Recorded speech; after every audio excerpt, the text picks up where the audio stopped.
Oh, you just got dumped? Oh, yeah. How recently? 2 months ago or so. Oh my God, you're in it right now, and you're trying to save the Democrats? I know. Bro! I just like throwing challenges on top of challenges. What albums are you listening to post-breakup? There's a song called Wicked Game that's very good. Chris Isaac? Mm-hmm. That's a horny ass song. And then... What? You're listening to sex songs post-breakup? Well, you know what the song's actually about, right? I feel like it's some literally... guys, It's I feel anyways. like I'm, all right.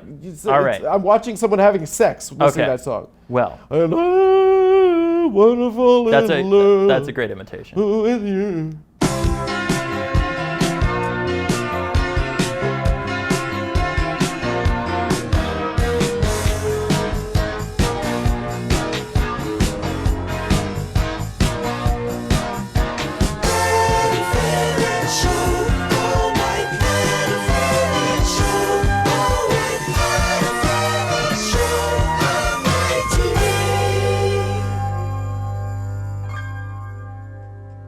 Hello and welcome to the Adam Friedland Show. And as always, I just want to thank our members and our patrons who help support the show, help keep the lights on. If you'd like to support the show, there's a link in the description of this video, or you can click join at the top of the page. For $5 a month, you get every episode before it's released to the public. You get discount codes on our merch. And if you join at the second or third tier, you'll get your name in the credits of every episode. Also, there's a link to our Patreon in the description if you prefer to support the show through Patreon. My guest this week is former Vice Chair of the DNC, David Hogg. He first rose to prominence, of course, in 2018 in the wake of the Marjory Stoneman Douglas school shooting, when he organized a series of high-profile protests in support of gun control. More recently, in 2023, he founded Leaders We Deserve PAC to help young progressive candidates get elected to public office. But before we show you the interview, I need to address something. As many of you know, things have changed quite dramatically in my life over the last few months. Laudatory profiles have been published in the New York Times, which is my favorite newspaper, and the New Yorker, which is a periodical that I've been meaning to check out. I will. It's on my list. You know, the literati are starting to pay attention, but I promise to you, the viewers, I'm never gonna change. I'm the same old bitch, okay? On Monday, I finally got the call up to the big leagues, the one I've been waiting for. I was asked to appear as a panelist on the Piers Morgan program. Now, whenever I get the question, who are your guys? I always say three names. Number one, Bob Dylan, of course. Number two, Martin Luther King, MLK, some people know him as. And number three, of course, is Mr. Piers Morgan.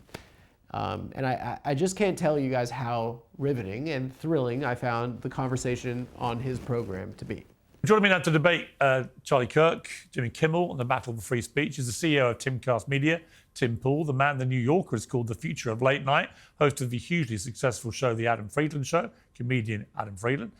So where do you sit with all this? I am a tell it like it is comedian. There's a lot of kind of empathy being expressed towards Kimmel right now. But where's the empathy for Donald Trump? Certainly conservative comics like Dennis Miller, Michael Richards, Kill Tony. I detect a slight sarcasm to your tone. I'm not. Bob Iger will go down in media history as Neville Chamberlain in a cashmere sweater minus the dignity. Okay. What do you think of that? People always use Neville Chamberlain as a historical reference. Paul, Not to prove that no Democrats ever celebrated a cancellation on the right. I agree with you. Tim, Paul, do you think... Listen, Bob Iger jumped up on his desk and started tap dancing when this controversy started because There's a real visceral reluctance to have people on the right even engaging in debate, and that's got to change. Not on the Adam Friedland show. Not on my show. Well, your show's great. That's why I think it's an issue. I think that there's some people. I'm not even. After I recorded the episode, I was a nervous wreck all day. I was waiting around for the episode to be released, and finally something popped up on this popular social media platform, X.com. But what I saw devastated me to no end. Mr. Morgan posted a tweet with a clip to the episode that referred to me as comedian Adam Friedman. To be deliberately attacked by one of my heroes, it frankly has broken me. I found it difficult to get out of bed. I found it difficult to listen to my girlfriend's awesome and interesting and hilarious stories. Perhaps Mr. Morgan is threatened by my recent ascent in the political chat show space, or perhaps, God forbid, this was a well-orchestrated, deliberate act of anti-Semitism. We don't all look the same. Some of us are good at money. Some of us are good at books. And I happen to be good at neither. So, Mr. Morgan, I'd like to invite you to come on my program and to settle this like a man. My name is Adam Dean Friedland. It's the only name I have. I got it from my mother and father. And you'll be seeing a whole lot more of me, peers. So here's my conversation with David Hogg. And I'll see you again in a minute. 1 minute. Our next guest is president and co-founder of Leaders We Deserve. He first came to national attention in 2018. David Hogg, everyone. You can clap, guys. What's wrong with you people? Yeah. Hey, Adam, how are you? Very well. Thanks for coming, dude. Thank you. I love the studio audience. President and co-founder, so you made the other guy be less than you. No, you started the club we with just have him. different roles. Coffee run, No, Starbucks. that's not it at all. What does he do? He does a lot more of the internal mechanics, and I'm a lot more front-facing. Dude, DC is awesome, dude. You live there? Yeah, I do. Where in DC? I would get into that, but my house has been swatted before and stuff, so I prefer not to talk about that. That's just a thing that people do now. Yeah. We had Taylor Lorenz. She said her parents did they SWAT team? That's horrible, yeah. Yeah. Yeah. That's just what happens. In Parkland, it happened to my family, yeah. You were a junior or senior when the events happened? Is that right? I was a senior. And you're a senior, and just adults were pissed at you. Like there's a lot of for the rest of your life, adults were pissed at you. Yeah, even you when I became an adult. Yeah. But like you kind of like, it's strange. We had the kid Harry Sasson too. Right, I and watched he just the interview. he gets yelled at by like dads. Really? I mean, like if you look at his comments, it's just like it's kind of like you kids got like a Thunberg kind of treatment where it's like you were very altruistic, and then people were like, "Fuck these babies," fuck these kids, right? Yeah. And it's a strange like kind of impulse. What do you think that was like, or what was it like when you first started experiencing that? Honestly, in the beginning, we were so focused after Parkland on just getting change and like raising hell to force change to happen that I wasn't that focused on it.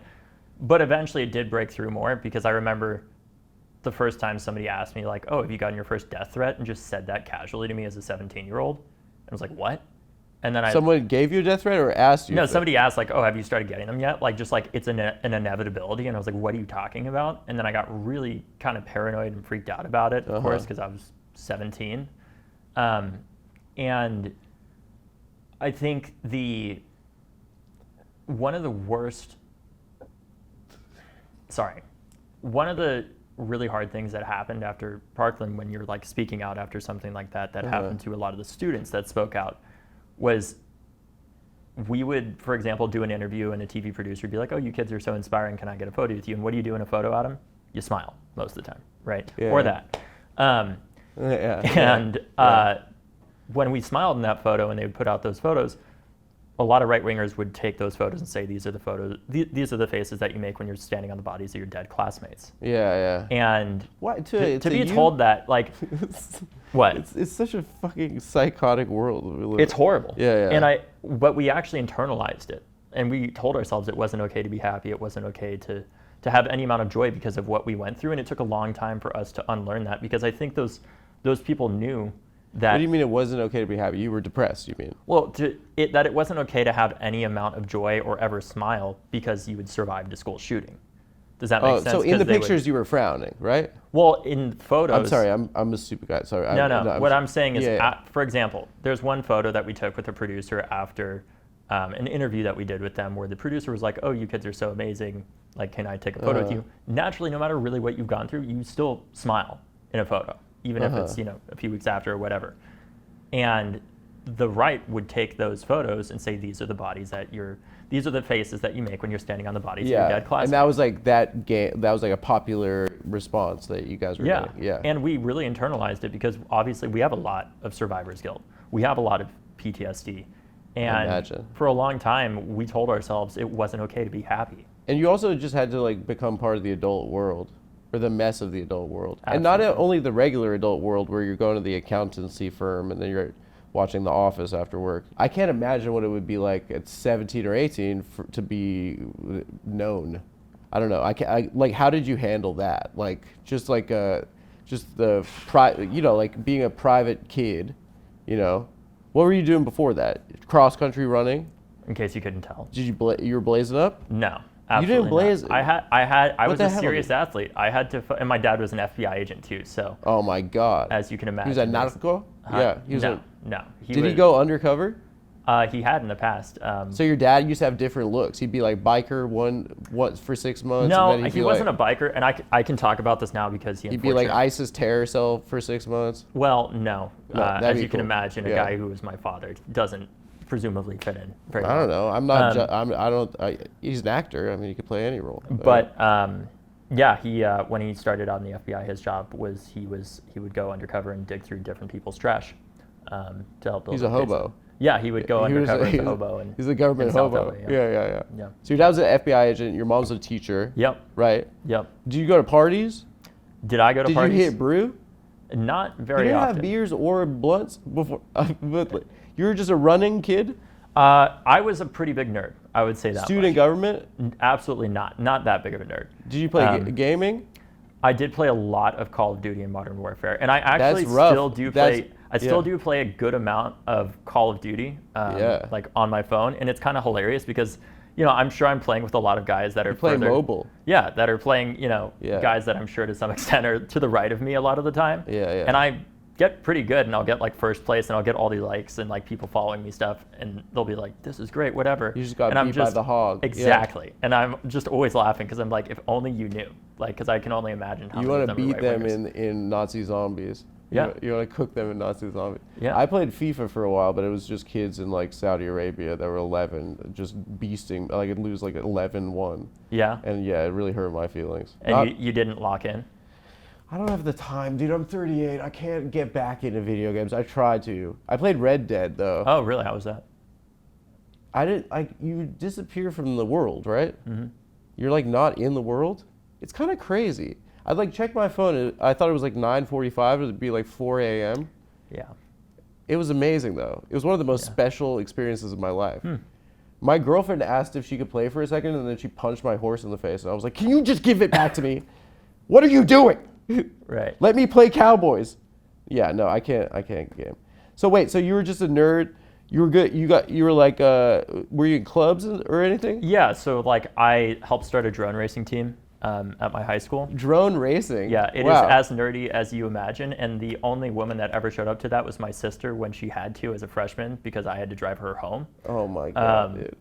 So there was that, and I was also in TV production. And I think this is you did AV kind of stuff. Yeah. So I think this is a really important component of the story that a lot of people don't know about what happened after Parkland. And I think part of the reason why things happened the way that they did after the shooting was our school had a pretty good TV production program, and we had a pretty advanced speech and debate program. I did speech and debate. So I was in speech and debate as well. What did you do? I did PF and Extemp. I did LD and I did Extemp. Don't even get me started on the spreading in LD. No. Did you spread a lot? Policy is spreading, dude. Well, LD does spreading They think too. that they're gonna think we're some sort of nasty. Spreading is that you talk really fast. Yeah, it's not like. It's not. It's not Sharon Stone, okay? Okay, it's where you try to get as much evidence out, and he's wrong because it's policy debate. He's lying right now. No, policy does it more. LD is philosophical. It's about you to give great speeches and stuff. Regardless, there's more You get too spreading emotional. in LD that can happen than PF, typically. What's PF? Public forum. Oh, you just did government. That's like the government. Mm-hmm. You know, Robert's Rules of whatever order. Well, so I don't know how much of that actually has to do with PF, but in terms of Robert's Rules of Order. But the point I was getting at is that I really wanted to be a broadcast journalist when I was in high school. Like do the news. Do the news. Yeah. Like I grew up, I kind of wanted to be like a, I didn't know who this person was at the time, but in hindsight, I wanted to be like Mike Wallace, if you're familiar with him. 60 Minutes, yeah. Kind of, yeah. And the thing about Mike Wallace is like he would just grill people. Yeah. And I really wanted to be a journalist that scared the hell out of really powerful people. Really? That I saw as corrupt, inept, and some combination of just stupid, generally speaking. So I would start making TV production content at a small scale, like in my high school where we wouldn't have enough Spanish textbooks, but we had to have them for our classes and stuff. So I'd go and So talk you to the grilled principal. Exactly. Right. And then all of a sudden we'd have enough Spanish textbooks, right? Really, it worked. Yeah, I mean, She wasn't like, they this respond to hog. pressure. This hog is getting too big for his britches. I guess. Yeah. And because of being in TV production and speech and debate, I had to argue about guns prior to the shooting. I had to argue about universal background You're checks. media trained also. To some extent because of TV production, right? So I knew how to talk on camera and I knew the issues that I needed to talk about. So when we went out there, myself and a lot of my other classmates, we sounded unnaturally good on camera, unnaturally good at, knowing the policy issues, because our public education actually did its job. But instead, people chose to believe that we worked for the FBI or we worked for some government agency because they find it more believable that we would work for some three-letter agency than the fact that our own education system could actually do its job. Yeah.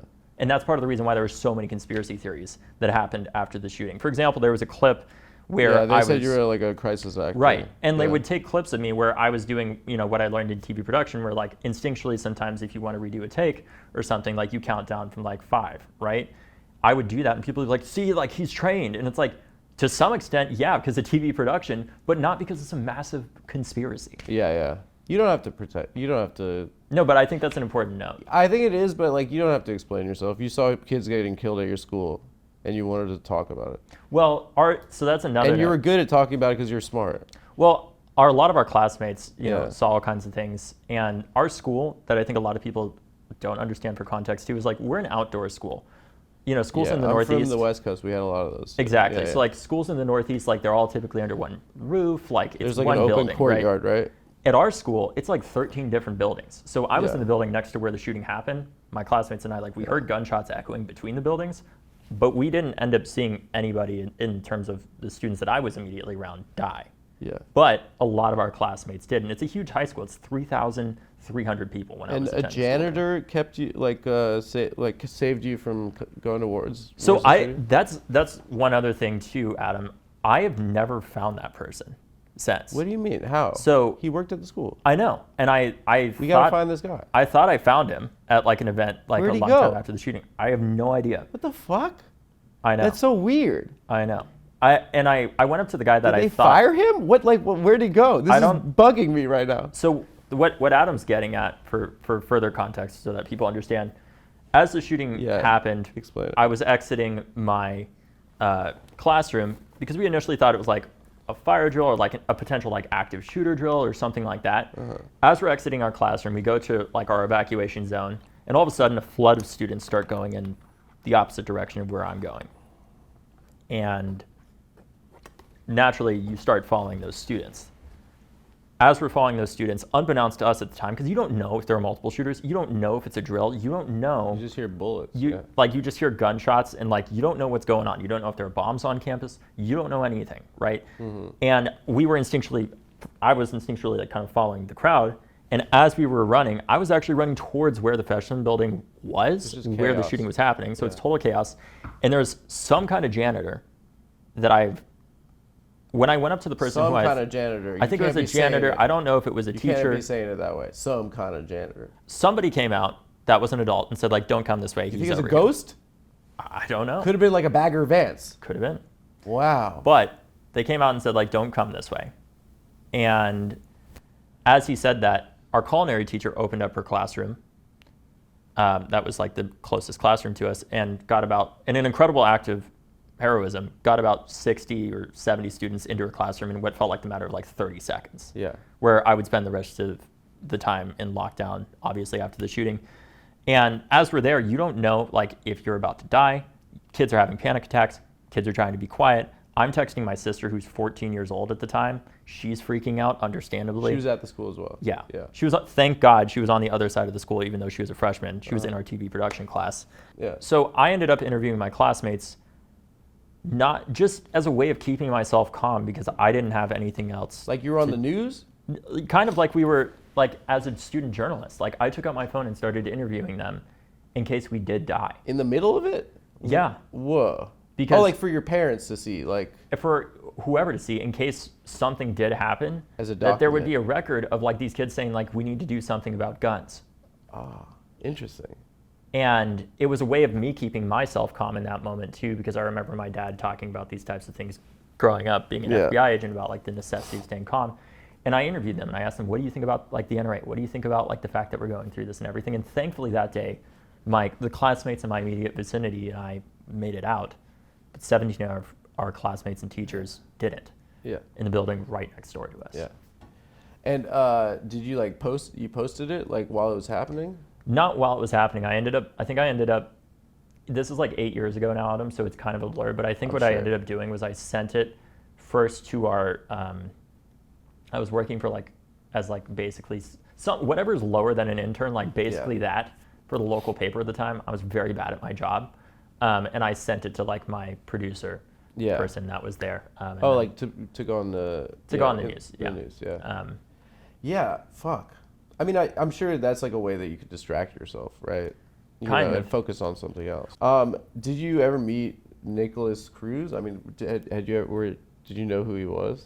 No. I mean, our school is 3,000 people. It's a big school. I don't remember meeting him ever. And I also... Is it true that Broward County Sheriff's Department, there were like multiple red flags? And yes. Yeah. Because I don't think people talk about that enough. Well, that's the crazy thing to me is like you have an instance here where the system has failed in multiple major ways, right? The police were called, I think it was over a dozen times, in the 1 to 2 years before the shooting to the shooter's house. Yeah. About different disturbances that were happening. And despite the fact that he couldn't purchase an AR-15 because he was not, despite the fact that he could not purchase a handgun because he was not 21 yet, he couldn't legally purchase that from a federally licensed dealer. Yeah. He could purchase an AR-15. Why? Because he was above the age of 18. That's so stupid. Which is the logic of the NRA, right? And that's still the law? So, kind of, for the most part, it is. The only so depressing. The only addition I'll make to that is after the Uvalde and Buffalo massacres, Congress changed the laws, passing the first federal gun law in 30 years. Where they expanded background checks for people under the age of 21 attempting to buy guns, which is nowhere near enough, to be clear. But I will note there have been I think it's over 1,500 people that are high-risk individuals that the FBI has documented that previously would have been allowed to purchase guns like the AR-15 that, because of that enhanced background check, have since been prevented. Well, which is nowhere near enough, to be clear. It's a tough fight. To be clear. Gun control is a tough one. It is. I mean, I feel like I forgot about it. I feel like it's so chaotic. This, mass shootings are also so common, and then just also, the world has turned into like so psycho. It's like, it seems like it's like from like the 1990s or something. Yeah. Like, it seems like it's like from the West Wing. It's numbing, almost. Yeah. And I mean, it must be for you, like for that to be where you're coming from. Like that's like, it must be. I remember Obama crying on TV. Do you remember that? Yeah. Of course. I remember posting about Sandy Hook when I was in middle school. Yeah. Being like, how could this happen? This is so disturbing. You were in middle school for Sandy Hook. That happened. I think I was in middle school, yeah. I think I was in 7th grade. And correct me if I'm wrong, kids in schools now are like there's mass shooting training? Is that a thing? Yes. So that's, damn. Yes. God. It is. It's horrifying. I was just watching American Pie. I was like, by the end of this year, we're all getting laid. It was very simple. It was like you're going to school in like a, fucking in Black Hawk Down or whatever, it's like it's horrifying. I mean, you should have seen it, dude. It was a great country, man. I was mad at Bush, but that feels quaint at this point now.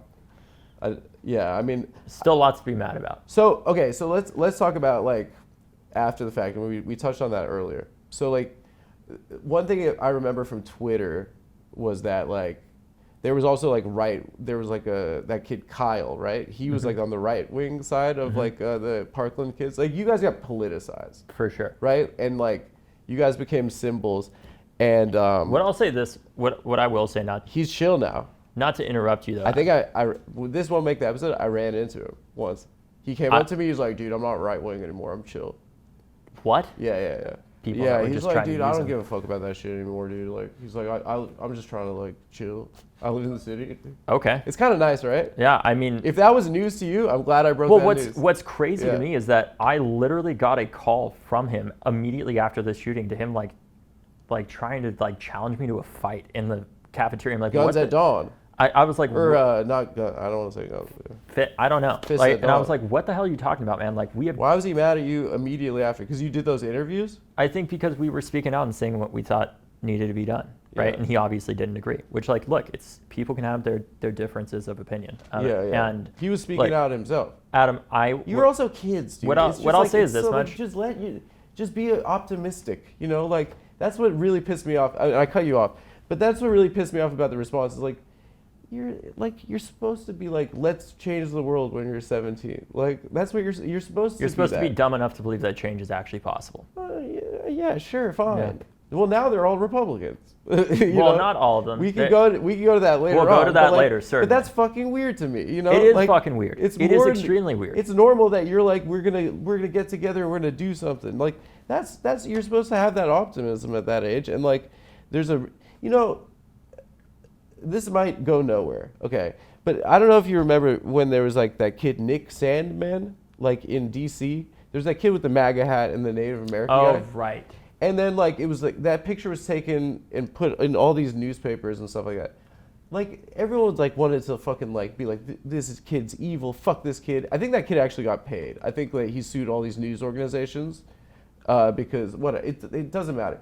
But there was part of me that was a little bit like, listen, he's 17 years old. Like people's opinions change. Like people are allowed to like be kids and like And grow change. up. Yeah. And a little bit, that kid's wearing a MAGA hat, but it's just like, he's not Donald Trump. Like, he's just a kid that's like, maybe his parents are Republican.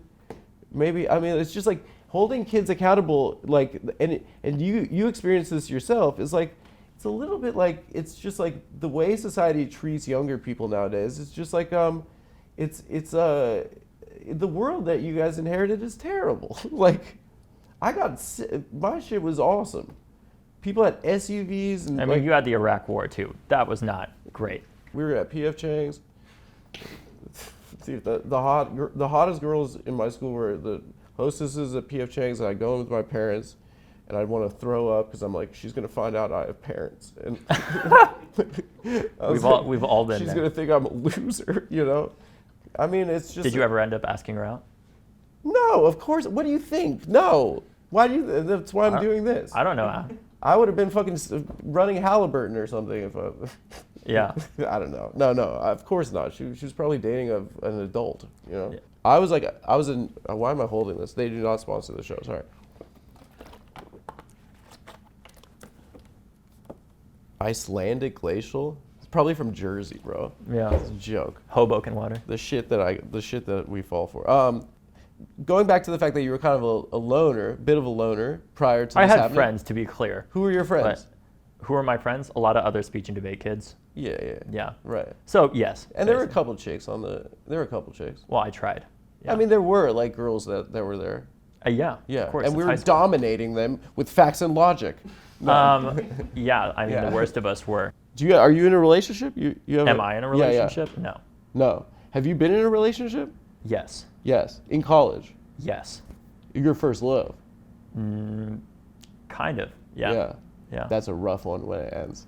Oh yeah. Oh my God. Oh yeah. Did you like say, God, why have you forsaken me? Did you do that kind of thing? No, I think sometimes you can fall in love with somebody and fall out of love with them because Oh people my become God. different. You broke up with her. Yeah. Just get ready to get dumped, dude. Oh, I have been. Trust me. The first dump, oh my God. It's brutal. You're just fucking Elliott Smith. It's brutal. You're just I like- mean, the last one was No so one bad. has ever felt pain like this ever in human history. Like, Well, I mean, the bottom line is that it was rough enough that it actually got me to start going to the gym more. and Oh, actually you're trying taking to it get seriously. jacked. I'm trying. Yeah. why? Because she used to beat you up?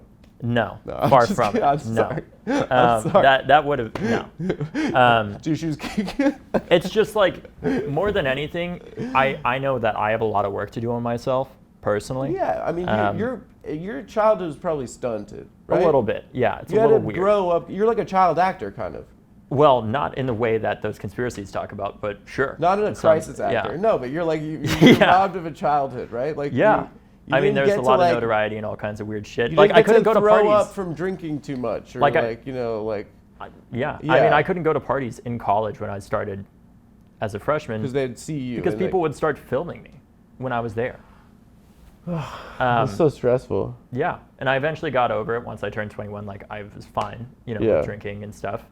But yeah, I'm a pretty weird person in terms of like all the random shit that I've gone through.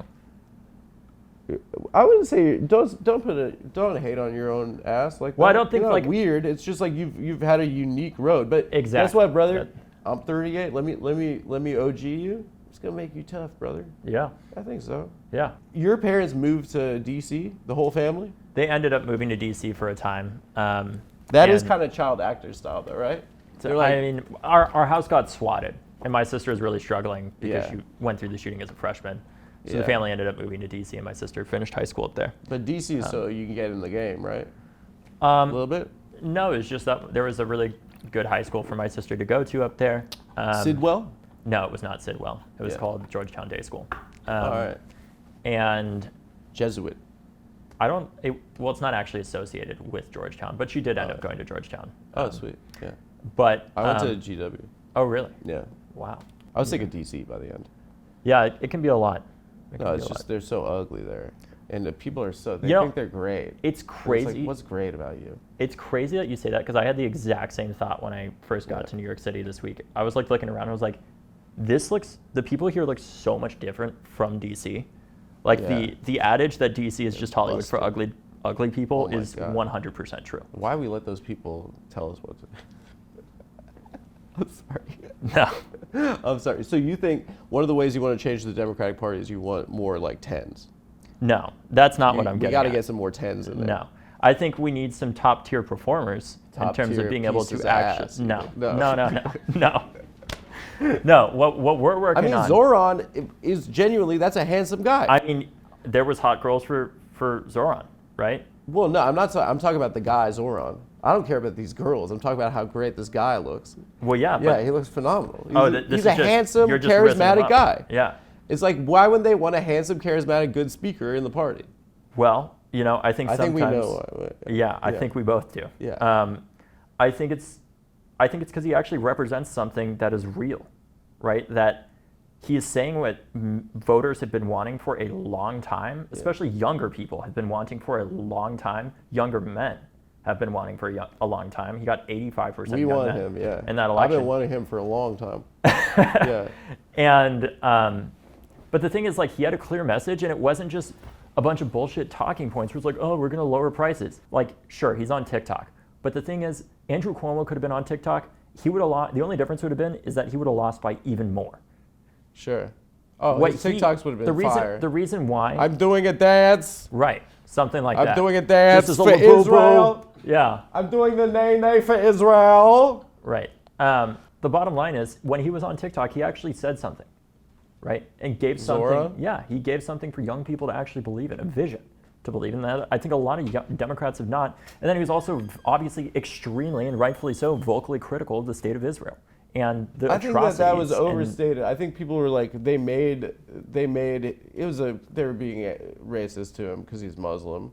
And certainly they wanted to make him into Osama bin Laden, and he's really just a rapper that went to Bowden. What I think is really admirable is, despite all of that hatred, he ran a ruthlessly positive campaign, right? Where I would say, like, if you look, when Fox News covers him, it's actually hard for them to find photos of him where he's not smiling. Do you know how hard that is, Adam? I don't know. It is quite difficult. Really? Yes, because they'll find anything. But even when they put up photos of him, he's always smiling in them. Do they put frowning pictures of Democrats typically? Yeah, it's typically like them being upset or just whatever makes them look the worst way possible, of course. Or like looking fat or something. Yeah. And but when I was with Zohran, we went to Washington Square Park together, during in the final weeks of the campaign. And look, I've worked around lots of on different campaigns with younger candidates and everything like that, because that's what we do at Leaders We Deserve. We help to elect young people, state legislatures and Congress, and sometimes mayor.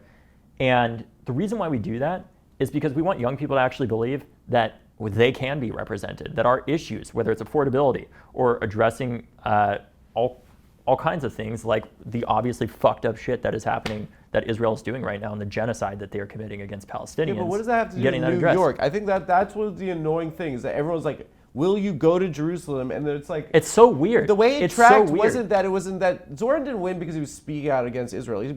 He won because people thought, he won the Jewish vote. He won because people were like, this is weird. Why are people talking about this? Cuomo like used it to attack him. Yep. And then they tried to like present New York City as like a anti-Semitic hellscape when we all live here, and it's like, it's New York City. Like this, we live in Seinfeld. Like, what do they think? Right. They think it's not the fucking Warsaw Ghetto. So it wasn't like that. That was just like an attack on him more so because like he was like he'd been part of like activism in the past. But in reality, he just on a surface level, this is well articulate, charismatic, and young and handsome guy that seemed chill. The aversion really seems to like the guys that are like that are like, I'm gonna invest heavy in like the military industrial complex before I appropriate a weapons package. Right, it's bullshit. You know, they just don't that want to. That should be fucking illegal. They just don't want to stop like being there, like appropriating weapons packages. Of course not. And like they're like, yeah, they're guys that like have been there for 80 years and they're like they're kind of stealing and they're kind of like entrenched in like their position. They're like they see like a young talent and they're scared. They want to knife him. Yeah, because he is an inherent threat to them because he's calling them out on their bullshit and actually is saying something he believes in. Guys, DraftKings Casino has your playbook for gaming action all season long. Play thousands of popular slots for a shot at jackpots. Over $400 million, I assume, has already been awarded. Guys, new players get 500 spins. It's every week. New players get 500 spins on Huff and More Puff. Why is it funny? It's like leave this all in. Guys, new players get 500 spins on Huff and More Puff over 10 days. Download the app, use the code TAFS, and claim your spins after your first $5 wager, mind you. Get in the game with DraftKings Casino, home of the largest jackpot in online casino history. The crown is yours. Gambling problem? Call 1-800-GAMBLER. In Connecticut, help is available for problem gambling. Call 888-789-7777 or visit ccpg.org. Please play responsibly. 21 and over. Physically present in Connecticut, Michigan, New Jersey, Pennsylvania, West Virginia only. Void in Ontario. Eligibility restrictions apply. New customers only. Non-withdrawable casino spins issued as 50 spins per day for 10 days, valid for featured game only, and expire each day after 24 hours. See terms at casino.draftkings.com/promos. Ends October 5th, 2025 at 11:59 p.m. Eastern Time.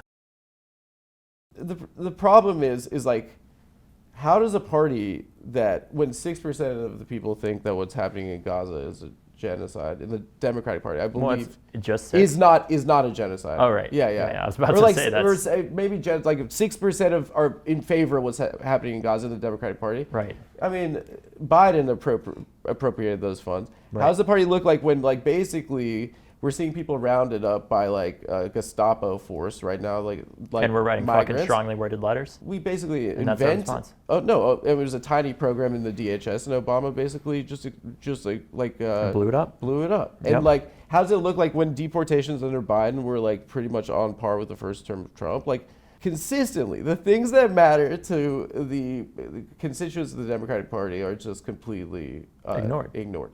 It's really difficult, I think, a difficult position to be put in. And like the question for you, and like we can parlay this into your experience with the vice chair of the DNC, is it salvageable? Is the Democratic Party salvageable? An institution that literally wanted to fuck you off for trying to make any changes. I mean, I think the bottom line is with the way that our government is structured, and trust me, Adam, this is not a question I take lightly. This is not something that I'm just saying because it's like, oh, like this is just the way things are. Just structurally speaking, the way our government is set up, we're probably always going to have some kind of two-party system in one way, shape, or form. And I know that sounds like a really boring and academic answer. I know. But who's that, your agent? No, it's Sex in the City 3. It's a state senator. You're going to play who is it, state senator? It's a great state senator. You want to hit him up? Let's talk to him. Zainab Mohammed. From here, New York? No, they're from Minnesota. Minnesota? They actually represent the district that just went through the school shooting, unfortunately, in Minneapolis. Okay, so she's calling me about that, so I'm not. You're the guy that gets a call every shooting? God, your life sucks. Well, I try to help people after I these know, things. it's So, horrible, but I- like it's so you just have to relive the past over and over again. I mean- I know that's getting us off track. Yeah, but no. that's no, but I'd love to hear. I mean, the way that I see this right now, Yeah. Adam, is the best way to beat them is to to win is to defeat them. And that's what we try to do with Leaders We Deserve. We're trying to find the best young people. Like, there's lots of young people who suck. Yeah. But the bottom line is, what I saw in the case of somebody like Maxwell Frost in his race, Yeah. I hired Maxwell from my dorm room Yeah. right before COVID, actually, to work at March for Our Lives. Maxwell then called me a few years later and told me he wanted to run for Congress. He was 24, and he wasn't the best person in that race just because he was young. He was the best person in that race because he had a decade of experience fighting against gun violence, working for the ACLU, doing all these different forms of activism. And his opponents, his two main opponents, were somebody who committed tax fraud while in Congress as a Democrat, and the other was a hedge fund manager who was a Democrat in Congress while being a hedge fund manager at the same time. Maxwell had to Uber drive from 9 p.m. to 2 a.m. Yeah, he was homeless too. every night. Yeah. He was, exactly. And there's so many young people like that have that grit, that have that will, that have that determination, who don't want to support, all kinds of the awful things that we're talking about happening that the party is supporting. Frankly, many times the only good politician is a scared one, specifically one that is scared of losing their job. And if the government is not going to change our gun laws, if they're not going to address what is happening with whether it's what's going on with Israel or what's happening with the climate crisis, or the fact that we are a military welfare state that is feeding a private prison industrial complex through our broken immigration system right now, where there is literally a multi-billion-dollar incentive to not fix that system. If our government doesn't change that from the pressure on the outside, we'll just outlive who is in government and change who is in government by getting these young people elected that actually do stand for something, hopefully. And it's not. These motherfuckers live, though. They do. Some of them, I don't know how they look like Emperor Palpatine. But that's the crazy thing, Adam. They'll say like, "Oh my God, experience is so important. It matters so much." It's like, if experience actually was so important and helped us so much, I wouldn't be talking to you right now, because we wouldn't be in the crisis that we are in with one of the oldest Congresses we have ever had. In Congress right now, do you know how many people are under the age of 30 there? There's Max. That's it. Yeah. He is the only member of Congress under 30. That's got to be the wackest hang ever. Absolutely. He's got to chill with these fucking people. Right. Can you imagine how bad the breath is? And that's what we're trying to do with Leaders We Deserve, is change who is in government by bringing in a substantial amount of funding to get behind them, to elect people like, there's a state senator in Texas who we elected last year by 62 votes. We gave her $300,000 to support her campaign. She doesn't take corporate money. Her name's Molly Cook. And she defeated a different Democrat who voted not only to arm teachers while in the state legislature, but voted to give them $25,000 for being armed. Give them a check and a gun? Yes, that's what he tried to do. And just in the abstract, you said that. I'm like, that's kind of just like, it sounds like crazy. When like Jason Bourne opens like a box and he's got 8 passports and there's $25,000 in a gun. It's like he's a teacher now. The teacher would be like, oh, it's like Jason Bourne. Guys, Lucy is 100% pure nicotine, always tobacco-free. Lucy Breakers are nicotine pouches with an extra little surprise. Each pouch holds a capsule that can be broken and to release extra flavor and hydration. Hydration. Set yourself up with a subscription and have Lucy delivered straight to your door. I like the minty one. I like the strongest strength because I'm frickin' addicted to these things. And when you throw in your Lucy, I throw it in immediately. That's where I put it in immediately. Just the tip. Let's level up your nicotine routine with Lucy. You go to lucy.co/TAFS and use the promo code TAFS to get 20% off your first order. Lucy has a 30-day refund policy if you change your mind. I love returning things. Again, but I wouldn't consider returning a Lucy. Again, that's lucy.co and use code TAFS to get 20% off. And here comes the fine print. Lucy products are only for adults of legal age, and every order is age verified. Warning, this product contains nicotine. Nicotine is an addictive chemical. Guys, most people can't name all their financial accounts. I have found 401ks under the bed. I've gotten letters to my parents' house and my parents throw it straight in the garbage, which I'm pretty sure, if you're a member of law enforcement, is a crime. There's a lack of awareness that leads to leaving money on the table. And there's a way to feel organized and confident with your finances, and what that is Monarch Money. An all-in-one personal finance tool that brings your entire financial life together in one clean interface on your laptop or your phone. And right now, just for our listeners, Monarch is offering 50% off your first year. Your first year. When I used Monarch, I learned some surprising things about my finances. And I don't want to go into it, but you know who you are, and I will never forgive you. I wasn't saving as much as I thought. I noticed insufficient investment allocation. I discovered forgotten 401ks from past jobs, and I realized how much money that they were worth. So understanding how much cash is sitting idle, or realizing how stressful and time-consuming juggling more than one finance app is, led me to Monarch Money. And if you haven't tried it, guys, you gotta, okay? You got to maximize your investments. You got to increase your savings rate. You got to easily review finances with your partner who's got big naturals, and or financial advisor who also has big naturals. And your what? Okay. Okay, guys, what you have to. We're all adults. Let's be adults, okay? And what adults do is that they maximize investments. They increase their savings rate. They easily review finances with their partners, or some would say girlfriend or boyfriend, and or a financial advisor keeping a clear view of their financial health. So week to week and long term, etc. Guys, Monarch Money is built for people with busy lives. If you have put off organizing your finances, Monarch Money is for you. Monarch does the heavy lifting. All your accounts are linked in minutes, and you get clear data, visuals, smart categorization of your spending, and the real control over your money, which I like. I like control. We promise you'll never need a spreadsheet again. So here's where we come in. You don't let your financial opportunities slip through the cracks. Use code TAFS at monarchmoney.com in your browser for half off your first year. That's 50% off your first year at monarchmoney.com with the code TAFS. Please enjoy it. Go.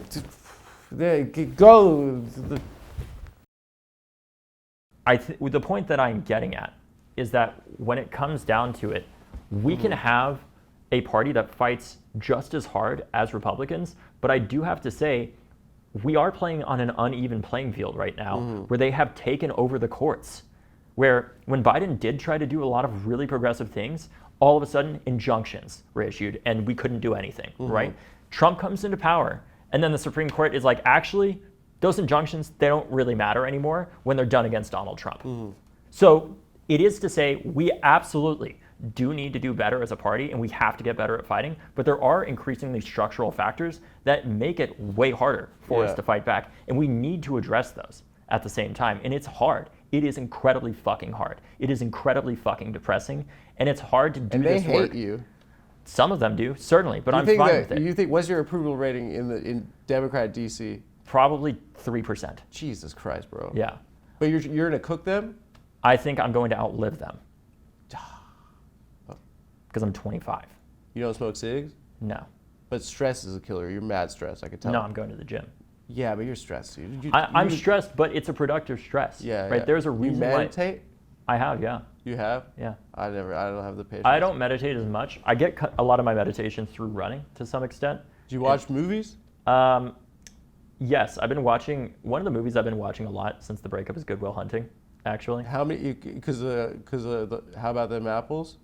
Yeah, exactly. Yeah. Because you were a janitor when you were there? Hilarious. Yeah, I know it's ironic that hilarious is hey, you cooked my ass. Yeah.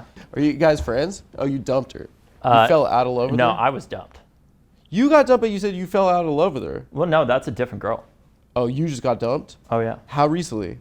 Oh, like 2 months ago or so. Oh my God, you're in it right now, and you're trying to save the Democrats? I know. Bro! I just like throwing challenges on top of challenges. Oh my God, what are you doing?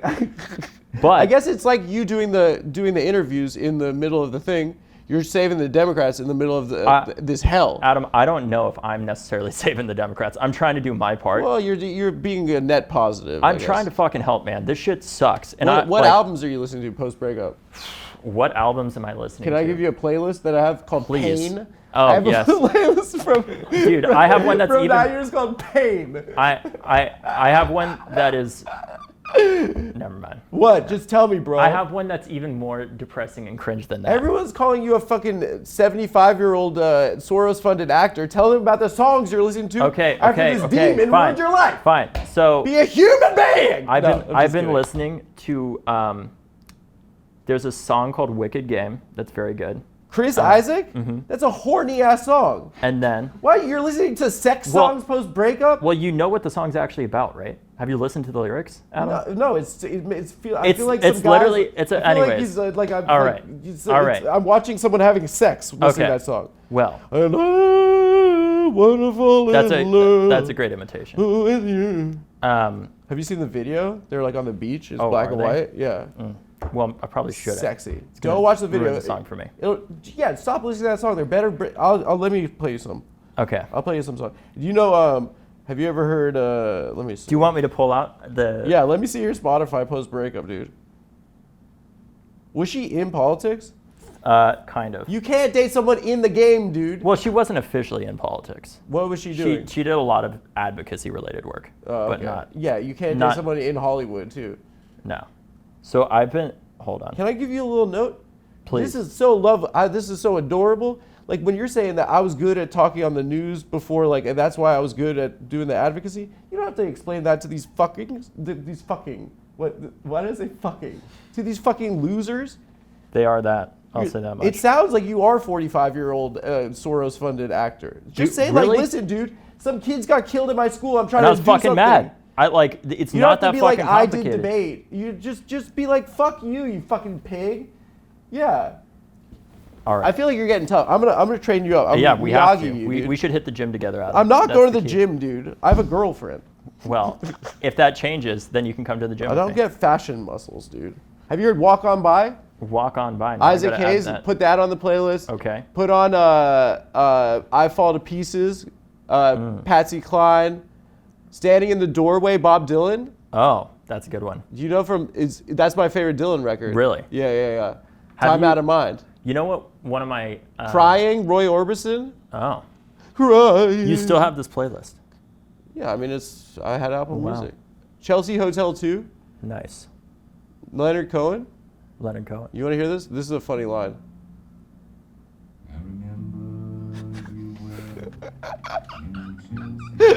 Wait, you gotta hear this one paint part. us the setting, Adam. Where are you? You're crying listening to this, presumably. Come Where on, are bro. Where was I? I was in bed. you? Damn. Okay, you didn't just hear this, dude. Brave and so sweet. Oh, wait.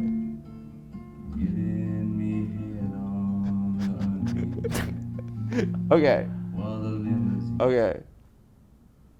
Do you know who that song he's singing about is? It's funny. No.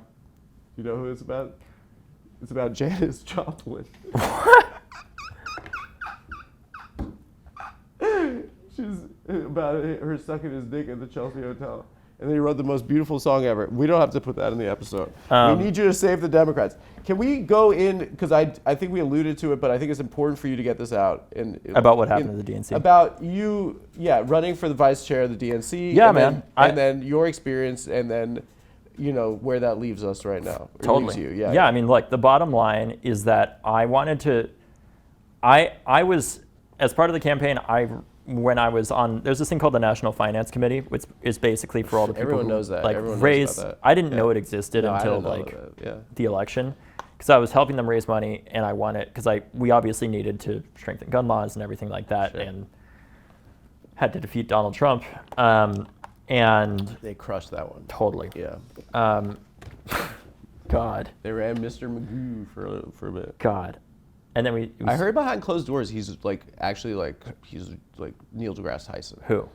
of the former president, Joseph Robinette Dude, Biden. when I met with him, he was fucking on it. I'll say that much. Like, I talked to him for an hour. Why did he do that? Why was it like that? Because the sun went down. Dude, I mean, it could have been. People, it was like a year and a half before the election. It was so embarrassing for America, dude.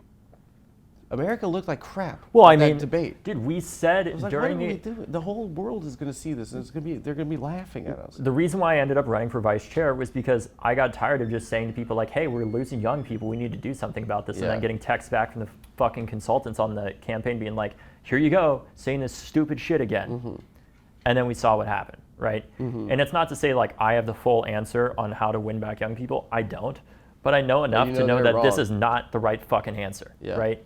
And so you were elected though as a vice chair. I'm getting to that. Okay, yeah. So I decided to run for it, not because I was like, oh yeah, like I'm gonna win this thing. I ran for it because I wanted to be on stage in the most like insular group of Democrats possible to say to them to their faces, not what they wanted to hear, but what they needed to hear. So that when they asked, why did we lose the election? I could say, why did we lose the election? Because we heard from voters more than anything two things. Joe Biden is too old and prices are too high. And with the power of $2 billion behind us, we said, no, he's not. Then yes, he is. And no, we're not gonna have a primary. Yeah. And then when we heard that prices were too high, we said, no, look at the stock market. Look at this, look at that. You're wrong. Yeah. If you tell voters not to believe their goddamn eyeballs or wallets and you don't provide them a vision other than like, let's just keep everything the same, you are going to lose them. Yeah, and that's why they didn't say like women lost abortion because of Trump. And part of what it's a pretty simple one to say, like it's half of the people. Right, and so I ran for the position, and I called. You have to call the 450 or so DNC members basically nonstop for like 2 or 3 months. Oh God. To earn their support. Sucks. It's not great. And as I was doing that, I ended up getting enough votes in order to win, and the election happened. But the challenge that ended up happening. Who are these people, by the way? DNC members. So it's people that are like their state chapter, or like they're local chapters. So 75 of them are appointed by the chair of the DNC. So like it's just whoever the chair wants them to be. And then I'm bored already. I know. Yeah. I know. Hey, you asked, not me. And then a bunch of them are like party activists, state party chairs, vice chairs, etc. And when I ran for the position, I read the bylaws. And the bylaws of the DNC, 10 out of 10 do not recommend reading, unless you want to fall asleep, they say that you can't be involved in primaries for president, but they say nothing about being involved for primaries in general, right? And then, because I was thinking to myself, because I was running Leaders We Deserve, we're a PAC and super PAC that does get involved in Democratic primaries. I talked about our work in primaries when I was running, because you do all these different town halls and things like that. And I also looked back at people who had been vice chairs before, like Gretchen Whitmer and Tammy Duckworth, who have who have PACs that were vice chairs and gave to people from their PACs while being vice chairs. So in that position, Adam, when nobody asks you about like, well, you have a PAC, how is this going to work or anything like that, and it's not in the bylaws and there's precedent for this, you would think that it's going to be fine. So I'm so stupid, dude. They said you were breaking the rules. So. No. But they tried to make up a rule that you were breaking? So what ended up happening was at our first DNC meeting, Ken Martin hands out, like they hand out this pledge, this neutrality pledge to say, you are not going to be involved in any primaries at all, in any way, shape, or form. Right. That is not in the bylaws. And I said to them, I cannot sign this because we do get involved in primaries with Leaders We Deserve. My job is I run a PAC and super PAC that helps elect young Democrats, young progressive Democrats that are running for state legislature and Congress and mayors sometimes. And I told them, look, I'm fine with not being involved in the presidential primary because that is what the DNC really manages more than anything, is the presidential primary. And I was given the option that I could either not do this work, because we announced this effort to spend millions of dollars challenging incumbent Democrats that we feel like are failing to meet the moment, in safer seats that don't risk us losing the House at all. Gotcha. And they said, look, you have basically two options here. You can either keep your job, because the vice chair role is completely voluntary. Completely. It's a volunteer role. You can either keep your job running Leaders We Deserve and not be a vice chair and be involved in whatever primaries you want, or you can remain a vice chair effectively, But you can't do anything regarding primaries at all. You can't fundraise, you can't work on them. So that would mean I would just have to collect a check for 18 months, basically, doing nothing for Leaders We Deserve and not be able to fundraise for it so that I could have some basically bullshit ceremonial role at the DNC. But like, that's not why they got you out, and, right? Well, so what they ended up saying. That's what they came up with, right? So what they got you out because you wanted to get establishment people out. Well, what they ended up coming up with, what they said was, and I'm very sorry for how boring this is because it's like a bunch of parliamentary procedure. It's been like watching. It's been a ride. It's like Top Gun Maverick, honestly. It's like the trilogy. It's the final component, right? What trilogy? It's the third Top Gun. That's how exciting this is. I know. There's been a second one. This is the third one because that's how exciting. Anyways. Yeah. Okay. I'm moving on. All right. What happens in the third? So what ended up happening here? Yeah. What ended up happening here was they would have to change the bylaws in order to say nobody can be involved in primaries at all, and then to remove me, they would need a 2/3 vote to do that. Mm-hmm. So in that position, what they ended up doing was saying, actually, there was a procedural issue with the election, and we're going to redo the election because of our gender balance rule at the DNC. What the fuck are you talking about? That, yes. Yeah. They just didn't like you because you wanted to. I'm giving you the reason that they gave me. Yeah, but that reason is bullshit. bullshit. But then let me finish this, Adam, and then we'll get to that because I agree with you. We end up deciding to redo the election, and as that happens, all this stuff with ICE is going down in LA, and the Marines and all that crazy shit. And I think to myself, this is fucking insane. Yeah. This is not what we need to be focused on right now. You know, I got into this position to try to help us play some role in helping to win back young people. They're going to make it hell for me. Right. Yeah. And I'm not here to have some bullshit title that actually I can't do basically anything in because they don't want young people. They want fucking young sycophants that want young people who only believe what older people want young people to believe instead of what young people actually believe and what they need. Right. Which is not a politics of the pragmatic in this crazy bullshit that we've got caught up in where it's like we're going to keep just writing strongly worded letters to fascists and hope that somehow they get buried under a mountain of those strongly worded letters by November and that's our win. Is that what they do? Yes. Like, not Trump. Right. Like, please stop with your fascism. And it's like, fucking Jesus Christ, stop. Right? And do they spray perfume on it? Basically, I'm sure they do. Yeah. And I'm sure they give it a kiss and send it off. Right? They wrote it right in a jail pen. It's insane, though, to act like this is the best that we can do as a party. And if I have to choose between a ceremonial role and doing what I can to help bring in a generation that for most of our lives has never actually had a real sense of hope in our lives because we haven't really seen somebody who we feel like actually is fighting for what we need just to survive instead of being like, actually, we know you're underwater right now. What if you were 9 feet underwater instead of being 10 feet underwater? And it's like, fuck you. I actually want my head above water, God forbid. And what it's going to take is electing people who actually believe in something and have a spine to stand for a politics of what we actually need instead of just a bunch of bullshit talking points and fucking strongly worded letters. That's what we're doing at Leaders We Deserve. It seems almost as if sometimes like the incentive of the Democratic Party is not necessarily to win elections. Hell no. It's to protect their own power, Adam. So if that's your focus, right? Like that runs that puts you in opposition to them. So like most likely like I mean in you like they use some procedural bullshit about like you being involved. You wanted to fucking primary people that were like part of the problem and then Ken Martin wanted you out, right? And then he was like you could either work with organization or be the co-chair of the Democratic DNC. 5 vice Which is chair. Like honestly, what the fuck would you get done there? Right, and it's like even the smallest things that I brought up, I could tell that we were not going to make progress on. And I also brought up in closed-door meetings at the DNC, I said, look, when we're talking about young voters, because of course like we're doing our whole like, they called an after-action report because it's not an autopsy because we're not dead yet. So boring. When they're doing that, what I brought up is like, guys, if you're going to talk about young voters, I know you don't want to talk about this. You have to talk about Gaza. You do. Well, because it's just like Democrats don't support like what's happening in Gaza. Exactly, but the thing is, inside of DC, they don't want to deal with that because in almost all the conversations that I hear from different organizations about congressional campaigns, you know what the 3 things I hear most are? You hear healthcare, Gaza, Inflation? No, in terms of like how groups inside of DC decide who to support. Israel. That's one of them. Fentanyl. Support for fentanyl. And then, just doing like... No, it's... Oh, yeah, like going to a satanic blood ritual event. Yeah, and you forgot, obviously, all the other stuff on top of that. But, no, what they actually do... Kissing Netanyahu's on the lips. Right. So... Gossiping about who's going to be the Zohran. congressional representative for Israel, right? And it's just a constant competition for that. Fetterman. I mean, it's a tough competition. He's a big boy, that guy.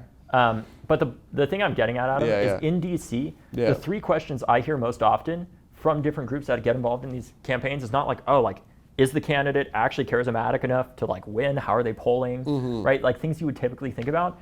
It is extremely depressing how much actual conversation there is about democracy. Because the 3 questions that get asked most is, what is AIPAC doing in this race? What is crypto doing in this race? And what was their last quarter's fundraising and how much cash do they have on hand? Yeah. That's all of it. So you guys need to get as much money. We do. Yeah. We need to get money because we don't take money. There was somebody who called me after we supported Zohran. He's like, I was going to give you this substantial amount of money that he had pledged previously. And he's like, I'm not doing that anymore. Why? Because you guys supported Zohran and I don't agree with him on Israel. But because we have so many small dollar donors, I got to say, look, man, like that's you. Yeah. We're going to continue doing this work because we're supported by 220,000 individual people around the country who support us because our candidates, they don't take corporate money. We don't take corporate money. And we have to make sure that we have the independence to be able to actually create the change that we need. And it's fucking hard. It's incredibly hard. But what I need from people that are listening to this, if they take nothing else, is to consider running for office. Because this is not these guys. You don't want these guys. I mean, honestly, some of them could. Some of the dregs of humanity. Because I'll tell you this much: these guys in DC are not actually that fucking smart. Yeah. You can outwit them. They run for the Xbox party. Okay, but the bottom line is, I don't think any single person is coming to save us. I don't think I can save us. I don't think you can save us. I don't think any single person can. Right? Maybe. But I mean, maybe you can, Adam. I don't know. But I think all of us as a generation, things are incredibly fucked. Right? We know that. And it's easy to talk about, oh, this is all the fucked up shit that's happening. This is how wrong it is. We have to figure out how in the future for the next generation does this conversation not just continue happening over and over again, because we became the leaders that we needed but had far too few of growing up. People who actually stand for something and create real change instead of just becoming younger versions of who currently is there and is 80 or 70 years old. I think we'll end on that. But like, what are the major points that you're going to push for your candidates in the midterms as a litmus test for their election? Well, for one, it's obviously, for me, it's not taking corporate money. It's being good on guns. It's also making sure that they have a stance that is actually in line with the American people and voters of what they want to happen with the situation that's going on with Israel, right? And actually saying, you know, maybe we shouldn't be giving billions of dollars to a country that says like, oh no, there's not a famine that we're complicit in and fucking starving people and slapping them on the goddamn wrist and acting like there isn't anything that we could do. It's just ridiculous that we are getting pushed around by them when we're the very people that are arming them in the first place. If the United States wanted to, they could stop this. Absolutely, and it's fucking bullshit. It is total bullshit. And we have to get better people elected in the first place. And the thing that we need to ask ourselves is, how do we make sure as a generation that we do not replicate the spinelessness that got us here and build the power that we need to actually achieve what we want? Because in politics, unfortunately, you can only get, you know, if you want 100% of what you want, you need 100% of the power. You can't do that in a democracy. You can get 90% potentially, 80%. We have to figure out how to get to that 80%, and instead of just saying like, well, like this is the right thing to happen. Yeah, it is the right fucking thing to happen, right? Or this is the wrong thing to happen, and we need to change that. Regardless of whether it's the NRA, AIPAC, or these other groups, we need to be able to take them on, but we need to build the real power on the left to ensure that we are voting in line with what the American people want and what Democrats, actual Democrats, not the idiots in DC that want to just say like, oh, this is what they really believe in, what Democrats and young people actually believe in. Because we saw that in Zohran's race and the power of it, right? He was not supposed to win that race. If it was a traditional electorate, he would not have won. But because he said what he actually believed in, regardless of whether or not somebody agrees with him, at least you fucking know what he believes in, right? Cuomo started to change his stance more after the primary on all kinds of issues because he's just trying to get elected and he's spineless.